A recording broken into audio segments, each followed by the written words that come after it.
নমস্কার, এসপি কুকিংয়ে সবাইকে সুস্বাগত। আজকে আমি আলুর চপ, ডিমের চপ সঙ্গে ব্রেড পকোড়া কিভাবে বাড়িতে বানাই সেটাই আপনাদের সামনে তুলে ধরছি। এখানে আমি আলু সেদ্ধ করে নিয়েছি নুন হলুদ দিয়ে, কয়েকটা শুকনো লঙ্কা নিয়েছি, কয়েকটা এলাচ নিয়েছি, সঙ্গে নিয়েছি 4টি বড় পেঁয়াজ কুচি করে, আদা ও রসুন নিয়েছি 1 চামচ করে। প্রথমে কড়াই গরম করে এলাচটি একটু হালকা নেড়ে নিলাম। তারপরে ওই কড়ার মধ্যে সর্ষের তেল দিয়েছি 4 চামচ মতো। তেলটি একটু গরম হয়ে গেলে শুকনো লঙ্কাগুলো একটু ভেজে নেব। শুকনো লঙ্কাগুলো ভাজা হয়ে গেলে তুলে নিয়ে ওই তেলের মধ্যেই কুচনো পেঁয়াজ দিয়ে একটু লাল করে ভেজে নেব। এবার আমি এর মধ্যে 1 চামচ করে আদা ও রসুনের বাটা দিয়ে দিলাম। এবার আমি মশলাটাকে একদম লো ফ্লেমে ভালো করে কষিয়ে নিচ্ছি। এর মধ্যে আমি কোনো জল দেব না। জল ছাড়া আমি মশলাটাকে কষিয়ে নেব। এখন আমি সামান্য একটু নুন দিলাম, যেহেতু আলুটাকে আগে থেকে নুন হলুদ দিয়ে সেদ্ধ করে রেখেছিলাম। মশলাটা যখন ভালোভাবে কষিয়ে আসবে তখন আমি ওর মধ্যে সেদ্ধ করা আলুগুলো দিয়ে দিচ্ছি। আমি কিছু হাতে ভেঙে দিয়েছি ও কিছু গ্রেটারের সাহায্যে গ্রেট করে দিয়েছি। সব আলুগুলো দিয়ে দেওয়ার পর আগে থেকে গুঁড়ো করে রাখা শুকনো লঙ্কা ও এলাচটাকেও এখন আমি দিয়ে দিচ্ছি। এবার একদম লো ফ্লেমে আলুটাকে ভালোভাবে মশলার সঙ্গে মিশিয়ে নেব। আলুর টুকরোগুলো একটু বড় বড় ছিল, তাই আমি একটু খুন্তির সাহায্যে ম্যাশ করে দিচ্ছি। আমি এখন কালারের জন্য সামান্য একটু কাশ্মীরি রেড চিলি পাউডার দিচ্ছি। আপনারা চাইলে নাও দিতে পারেন, আবার ঝাল লঙ্কার গুঁড়োটাও দিতে পারেন।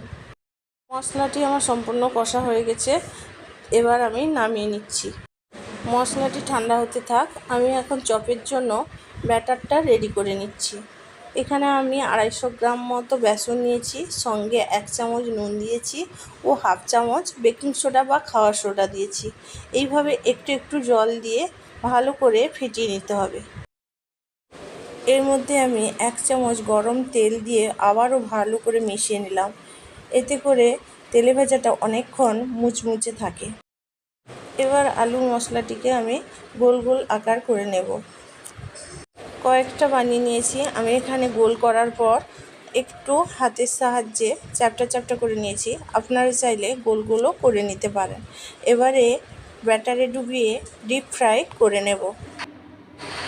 এদিকে আমার তেলটা একদম গরম হয়ে গেছে। এক একটা চপ এবারে ভেজে নেব। যেমনভাবে বেগুনকে ব্যাটারের মধ্যে ডুবিয়ে তেলের মধ্যে দিয়ে দেওয়া হয়, ঠিক একইভাবে আলুটিকেও ব্যাটারের মধ্যে ডুবানোর পর তেলে দিয়ে দিচ্ছি। এইভাবে আমি কয়েকটি আলুর চপ ভেজে নেব। আলুর চপ ভাজা হয়ে গেলে আমি ওই মশলা দিয়েই আবার কয়েকটি ডিমের চপ ভেজে নেব। আমি যখন বেসন দিয়ে ব্যাটারটি তৈরি করেছিলাম তখন বেশ কিছু সময় ধরে ব্যাটারটিকে ফেটিয়ে নিয়েছিলাম, তাই এত সুন্দর করে চপগুলো ফুলেছে। আমি একই মশলা দিয়ে আরও কয়েকটা ডিমের চপ ও কয়েকটা ব্রেড পকোড়া করে নেব। ডিমের চপ বানানোর জন্য ডিমটিকে এভাবে পুরোপুরি চিড়েও করতে পারেন, আবার একটু সামান্য চিড়ে ওর মধ্যে মশলা ঢুকিয়েও করতে পারেন। যেমনটা আমি করে নিচ্ছি ঠিক একইভাবে করে নিলেই হবে। প্রত্যেকটা ডিমে আমি মশলাগুলো লাগিয়ে নিচ্ছি। মশলা লাগানো শেষ, এবারে চপগুলোকে তুলে নেব। ঠিক একইভাবে আমি আলু ও ডিমের চপগুলো করে নেব। এখনও পর্যন্ত যারা এইভাবে চপ বানিয়ে খাননি তারা একবার ট্রাই করে দেখতে পারেন, আর যারা খেয়েছেন তারা তো জানেন কতটা সুন্দর হয়। একে একে সমস্ত আলুর চপ ও ডিমের চপগুলো হয়ে গেলে ব্রেড পকোড়াগুলো করে নেব। ব্রেডগুলো প্রথমে এইভাবে কেটে নিব, যেমনটা আমি কেটে নিলাম ঠিক একইভাবে কেটে নিয়ে স্যান্ডউইচের মতো বানিয়ে নিতে হবে। আমি এখানে মাঝখানে মশলা দিয়ে বেসনে ডুবিয়ে ডিপ ফ্রাই করে নিচ্ছি। আপনারা চাইলে ডিপ ফ্রাই নাও করতে পারেন। দেখেছেন দেখতে কতটা লোভনীয় হয়েছে, খেতেও ঠিক ততটাই ভালো হয়েছিল। যদি কোনো ঝামেলা ছাড়া এত কম সময়ে ও এত কম মশলায় এত সুন্দর তেলে ভাজা বানিয়ে নেওয়া যায়, তাহলে আর দেরি কিসের, এক্ষুনি একবার ট্রাই করে দেখতে পারেন। এখন আমি এগুলো খাওয়ার জন্য কিছু শসা পেঁয়াজ কেটে নেব, সঙ্গে অবশ্যই সস নিয়ে নেব। আজ এই পর্যন্ত, আবারও দেখা হচ্ছে কোনো না কোনো রান্নার সঙ্গে। যদি আমার রান্নাগুলো ভালো লেগে থাকে তাহলে অবশ্যই একটি লাইক দিয়ে সঙ্গে থাকবেন।